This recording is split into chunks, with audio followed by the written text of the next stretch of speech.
नमस्कार, मैं हूं देवांशु। आप देख रहे हैं न्यूज़ 47। बिहार में एनडीए की सरकार बन गई है और अब जो है नए नवेले मंत्रियों को जो है वो बंगला अलॉट होने का सिलसिला जो है वो शुरू हो गया है। देर शाम जो है भवन निर्माण विभाग की तरफ से जो है किन-किन मंत्रियों को कहाँ-कहाँ जो है वो बंगला अलॉट हुआ है, वो लेटर जो है वो जारी कर दिया गया है। इस वक्त हम कहाँ हैं?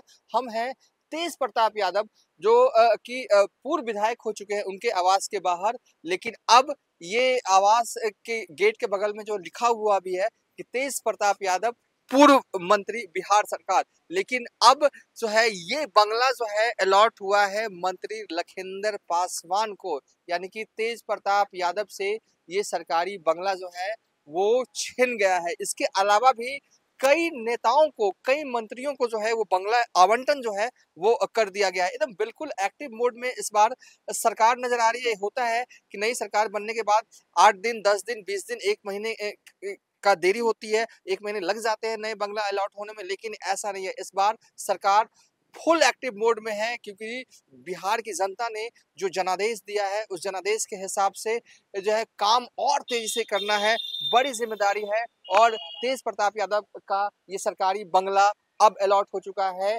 नए नवेले बीजेपी के कोटे से मंत्री बने लखिंदर पासवान को, जो कि समस्तीपुर जिले से ताल्लुक रखते हैं। रोहित हमारे साथ वीडियो में होंगे। रोहित हमें पूरा डिटेल बताएंगे आखिर और किन-किन लोगों को, या कहें कि किन-किन नेताओं को कौन-कौन सा नया बंगला जो है अलॉट हुआ है। रोहित पूरी जानकारी दे दें आप। देखिए देवांशु, वैसे तो जो तमाम पुराने मंत्री थे नीतीश कैबिनेट के, उनके पास जो बंगले थे वो पहले से एज इट इज कंटिन्यू किए गए हैं। उसमें बिहार के डिप्टी सीएम सम्राट चौधरी, विजय सिन्हा, विजय चौधरी हो, अशोक चौधरी हो सरकार मंत्री, नितिन नवीन हो, मंगल पांडे हो, इन तमाम लोगों के वही बंगले कंटिन्यू किए गए हैं जो बंगले उनके पास से पहले से थे। अब इसमें बदलाव ये हुआ है कि सरकार में इस बार कुल 13 नए चेहरे जो हैं देवांशु हैं, जो कि सरकार में शामिल हुए हैं। हम जिस बंगले के बाहर खड़े हैं, ये लखिंद्र कुमार रोशन या लखिंद्र पासवान हम जो कह रहे हैं, अनुसूचित जाति एवं अनुसूचित जनजाति मामलों के मंत्री हैं। और 26 एम रोड, जिसमें तेज प्रताप यादव रहा करते थे, ये बंगला उनको जो है वो अलॉट कर दिया गया है। ये बंगला देखिए उनको अलॉट किया गया है। अब दूसरी बात ये है कि देवांशु की, इसके साथ-साथ मैं दिलीप जायसवाल से शुरू करता हूँ। कुल हाँ। 13 बंगले जो है एलोकेट किए गए हैं। दिलीप जायसवाल उद्योग विभाग के मंत्री बनाए गए हैं। उनको 2 स्टैंड रोड जो है वो दिया गया है, जो बिल्कुल इसके बगल का में पड़ता है। इसके अलावा सुरेंद्र मेहता पशुपालन मामलों के मंत्री बनाए गए हैं। उनको 33 हार्डिंग रोड दिया गया है, जहां पे राबड़ी देवी को आवास मिला है, उसके एक दूसरे तरफ के हिस्से में। इसके साथ-साथ वहां पर श्रेयसी सिंह जो हैं, उनको 4 स्टैंड रोड जो है वो दिया गया है। ये 4 स्टैंड रोड जो है ना, यही है। हाँ, मुझे इसी लगा 2 स्टैंड, मुझे लग रहा है कि जो तेज प्रताप का पहले वाला बंगला पुराना, था, वो है 2 स्टैंड रोड, हाँ, यानी कि इसी रोड में इसी आगे दिया। लेन में जो है, हाँ, क्योंकि बहुत लंबी सड़क है ये, हाँ। इसी में दिया गया है। संजय टाइगर को जहां पर राबड़ी देवी को आवास दिया गया है, उसके ठीक सामने का जो बंगला है ऑलमोस्ट, वो संजय टाइगर को 41 हार्डिंग रोड दिया गया है। यानी कि अरुण शाहनवाज का बंगला है, हाँ, ठीक है। हाँ। अरुण शंकर प्रसाद को जो है देवांशु, वो 25 हार्डिंग रोड दिया गया है, जो कि पर्यटन मामलों के मंत्री बनाए गए हैं। रामकृपाल यादव को जो है कृषि विभाग विभाग के मंत्री हैं, उनको 43 हार्डिंग रोड दिया गया है। उसी में जो सबसे लास्ट मोस्ट, जो राबड़ी देवी के बगल वाले लेन में सबसे लास्ट मोस्ट जो बंगला है, वो उनको जो है वो अलॉट किया गया है। नारायण प्रसाद को आपदा प्रबंधन मामलों के मंत्री हैं, 12 हार्डिंग रोड दिया गया है। रमा निषाद को पिछड़ा वर्ग मामलों की मंत्री बनाई गई हैं।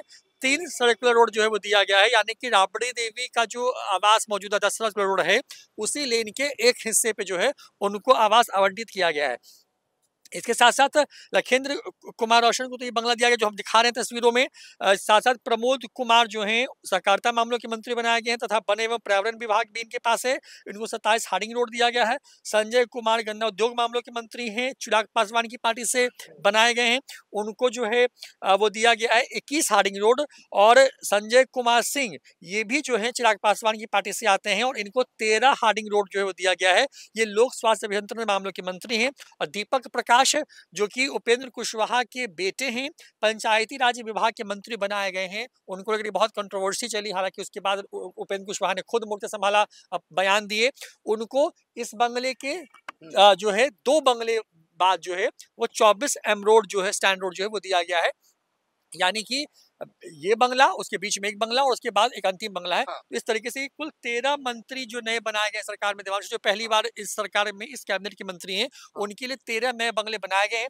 तेज प्रताप यादव क्योंकि अब किसी भी सदन के सदस्य नहीं है, मुझे थोड़ी सी व्यक्तिगत तौर पे मैं कहूँ कि मुझे थोड़ी चिंता इस बात की कि तेज प्रताप रहेंगे कहाँ, उनकी रिहाइश कहाँ होगी, क्योंकि वो विधायक भी नहीं है। क्योंकि विधायक रहते तो चलो उनको ये बंगला कंटिन्यू हो सकता था। हाँ। हालांकि विधायक के लिए अलग बंगले बनाए गए हैं, लेकिन वो विधायक भी नहीं है, परिवार में भी नहीं है, तो वो अब कहाँ रहेंगे, ये थोड़ा मतलब अब हालांकि कुछ दिनों में तस्वीर साफ होगी, लेकिन अब ये बंगला तेज प्रताप यादव को भी जो है वो खाली करना पड़ेगा। तो चलिए, तेज प्रताप यादव को ये बंगला जो है वो खाली करना पड़ेगा और लगभग 3 महीने का वक्त मिलता है रोहित ना। लगभग 3 महीने का समय होता है और 3 महीने के अंदर जो है वो तेज प्रताप यादव को जो है ये बंगला खाली करना होगा। और इसके अलावा इस वीडियो में हमने जिन जिन नए मंत्रियों को जो है वो नया बंगला अलॉट हुआ है उनका पता बताया है। फिलहाल अभी तक के लिए इतना ही। आप देखते रहिए जी सोनेश्वर।